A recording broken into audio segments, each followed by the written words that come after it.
Canales Comunitarios Regionales del Ecuador Asociados, SECREA, presenta Realidad Nacional. Amigos, gusto estar con ustedes como todas las semanas en el espacio de SECREA, un espacio que se lo difunde a través de todos sus canales de televisión socios, canales de cobertura nacional, de cobertura regional y de cobertura local, que agrupa a 45 medios de comunicación. En esta ocasión nos acompaña la asambleísta Ana Galarza, quien representa a la provincia de Tungurahua por la agrupación CREO, y quien ha demostrado en todo este tiempo realmente mucha solvencia en el aspecto político y la capacidad de saber enfrentar actos de corrupción y actos que permiten, en este caso, a las mujeres sentirse muy bien representadas. Qué gusto, Anita, que nos acompañes. ¿Cómo te has sentido y cómo te ha ido en esta temporada? Muchísimas gracias por tu invitación, Roberto, y por supuesto el saludo cariñoso para todos quienes nos están acompañando en este espacio. En este año que hemos estado en una función legislativa un poco con vaivenes, ha sido complicado.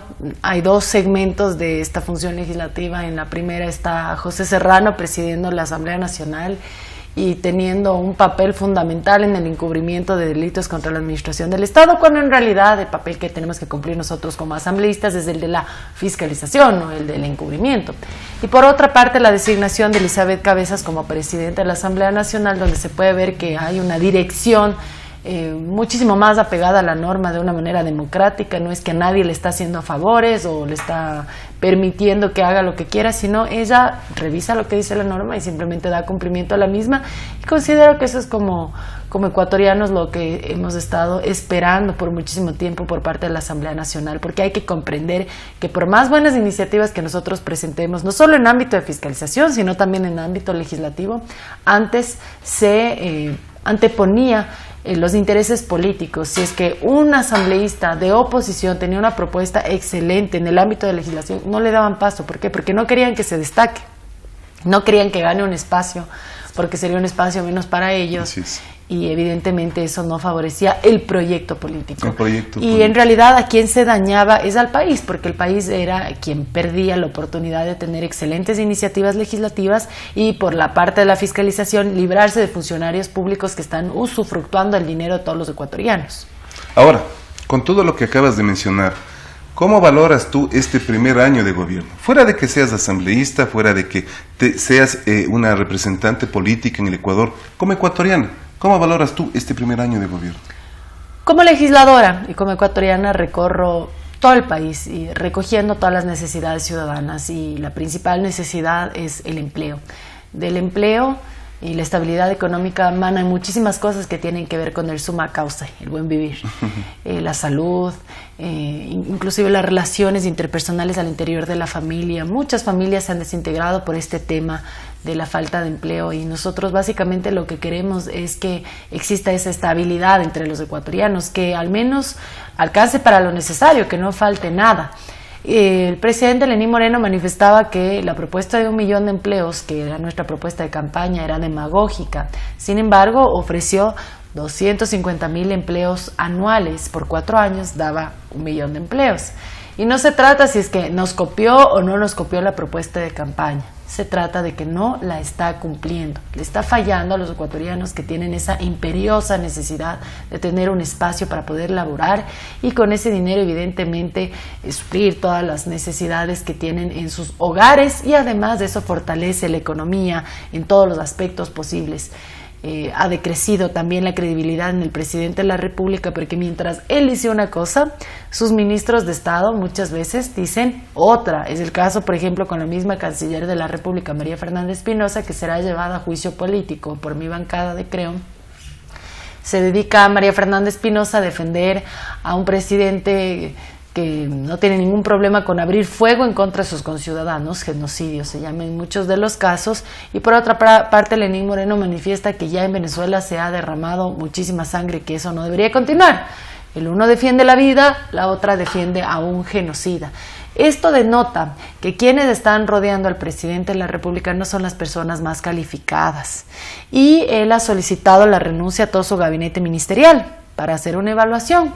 Y vemos que les ha aceptado la renuncia a varios, pero los ha movido a otros espacios. No es que ha abierto espacios para que entren personas más Ahora, ¿cómo capacitadas. tú valoras entonces? Se acaba de mencionar lo de la canciller en este caso.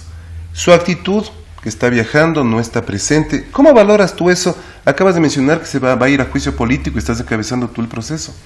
Soy una de las asambleístas que encabeza el proceso. Son varios los interpelantes en un proceso de juicio político.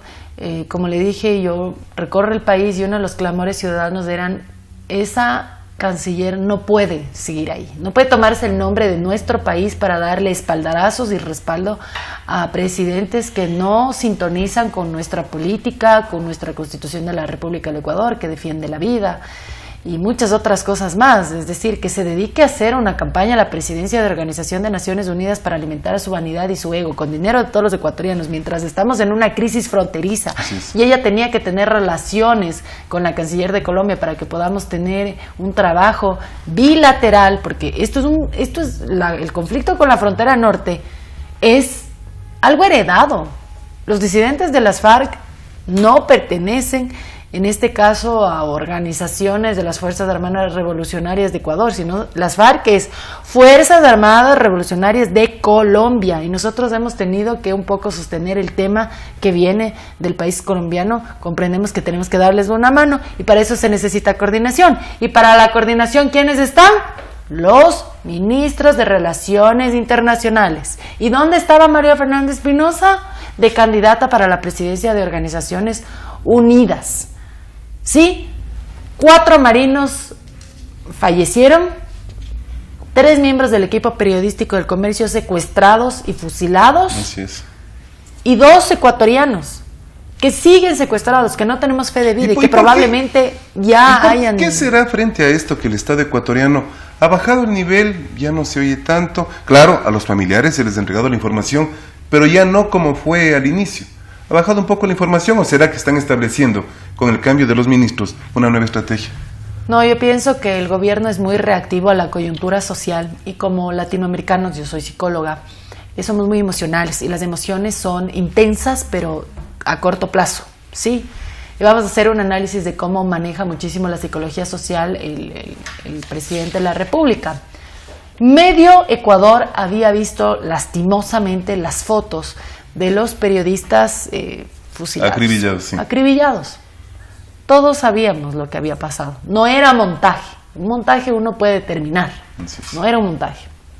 Llegó el presidente de la República, hizo una rueda de prensa y dijo: le doy 12 horas a Guacho para que envíe una fe de vida, cuando él ya sabía que no había tal fe de vida. No había.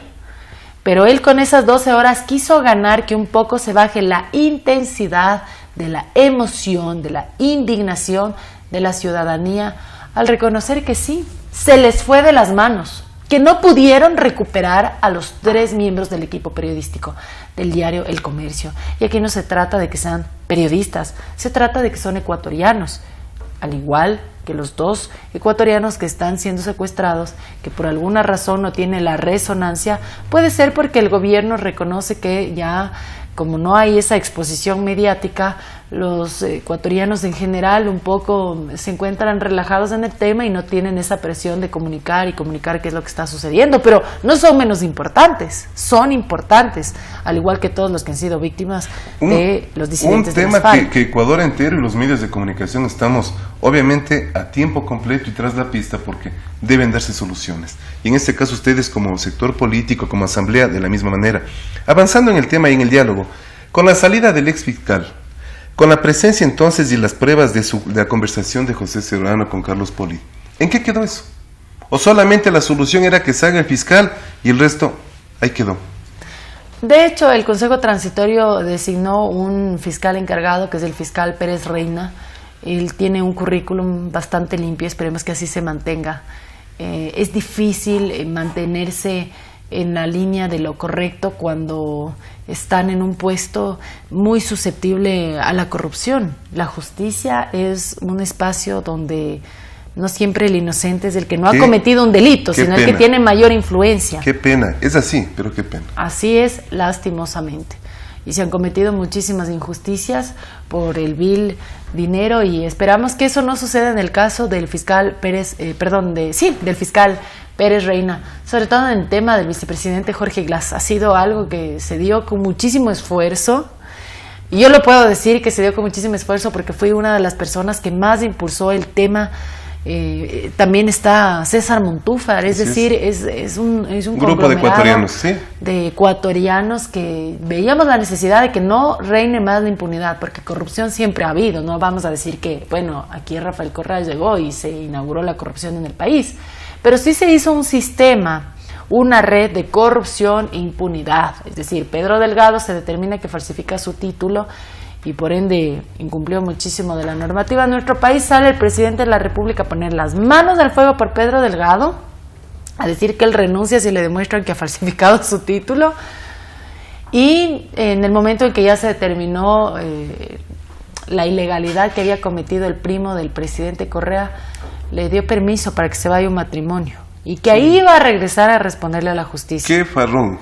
Hasta ahora. Pues hasta ahora parece que no se termina la recepción del matrimonio porque han pasado varios años y Pedro Delgado no regresa ni regresará. Incluso en el exilio Pedro Delgado, de una manera muy vil ante su defensor, su primo Rafael Correa, condenó muchísimas de las cosas que Correa le había obligado a hacer, como por ejemplo que con el dinero del Banco Central del Ecuador le paguen a su abogado, Caupolicán Ochoa.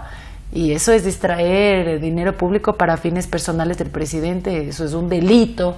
Yo no entiendo por qué la Fiscalía no ha actuado en ese sentido, y le voy a recordar a modo de noticia criminis para, si es que el fiscal Vaca Mancheno no abrió porque era un cheerleader de Rafael Correa, abra la investigación del fiscal Pérez Reina. Esperemos a ver qué sucede. Ahora, nuevas inquietudes, nuevas intrigantes. Entra el ministro de Finanzas, Carlos de la Torre. Mariel Sabiteri, un paso tan corto que realmente ni se notó. Ahora está un representante de la empresa ecuatoriana, está Richard Martínez. ¿Por qué el cambio de Mariel Sabiteri a Richard Martínez y la señora estuvo tan corto tiempo? Entonces se entendería que, o se pensaría tal vez que Mariel Sabiteri representaba al sector de izquierda, representaba al señor que vive fuera del país. Y ahora está la empresa privada representada en Richard Martínez. Mariel Sabiteri era una cuota de democracia, sí. Ya. Porque Lenín Moreno no siempre, pero en la mayoría de sus carteras de Estado ha ubicado a personas por cuotas políticas. Y la ciudadanía sabrá determinar. Incluso Mariel Sabiteri es miembro de Democracia, sí, me parece que es la presidenta provincial o presidenta cantonal de Democracia, sí. Yo pienso que en estos temas técnicos tiene que haber un apolicismo, ¿ya?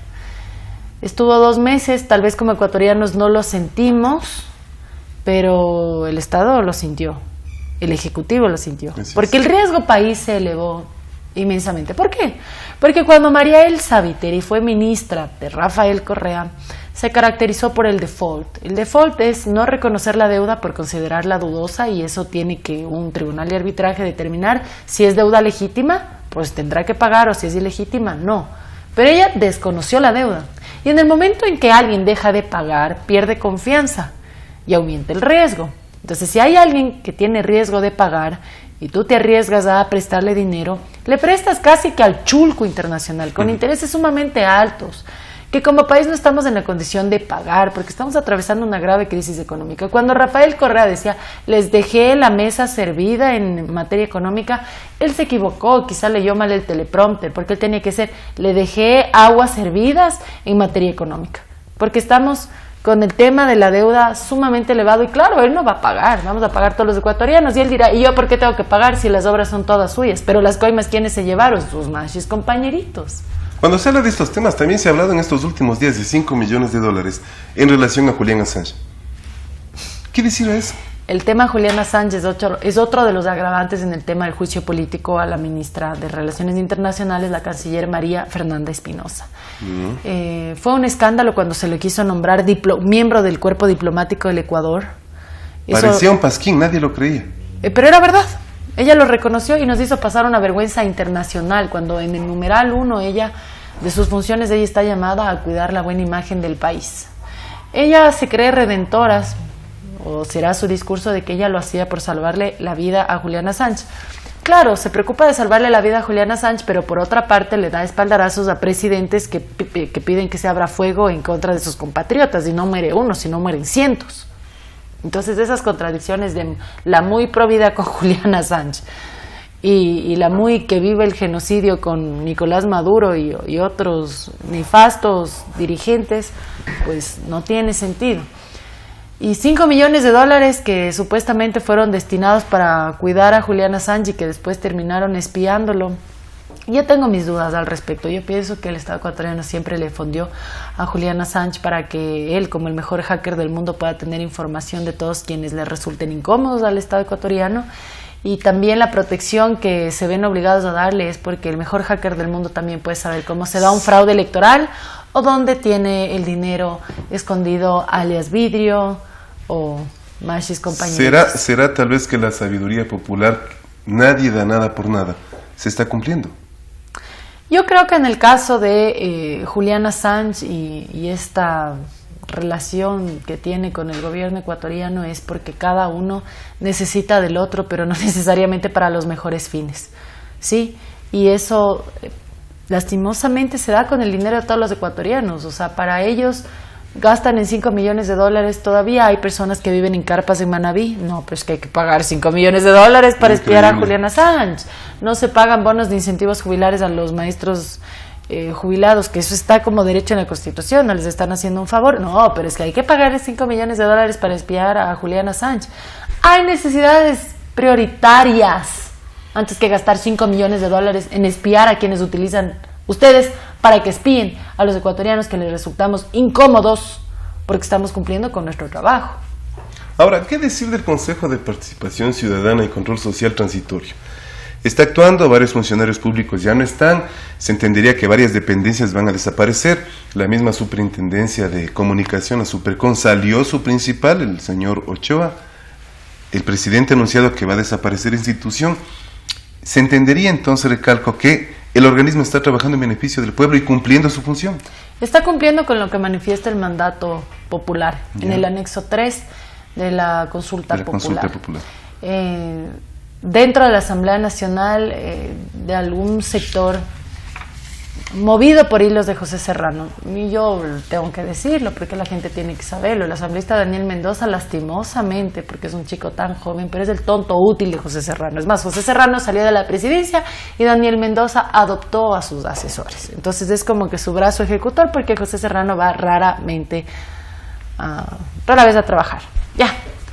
Entonces querían hacer un pronunciamiento para que se delimite hasta qué límite debe llegar el Consejo Transitorio, cuando eso está establecido ya en el anexo 3, es decir, si ahorita la Constitución o alguna norma establece qué es lo que hacía el anterior Consejo, ya no es lo mismo, porque nosotros autorizamos que se reemplacen esos artículos.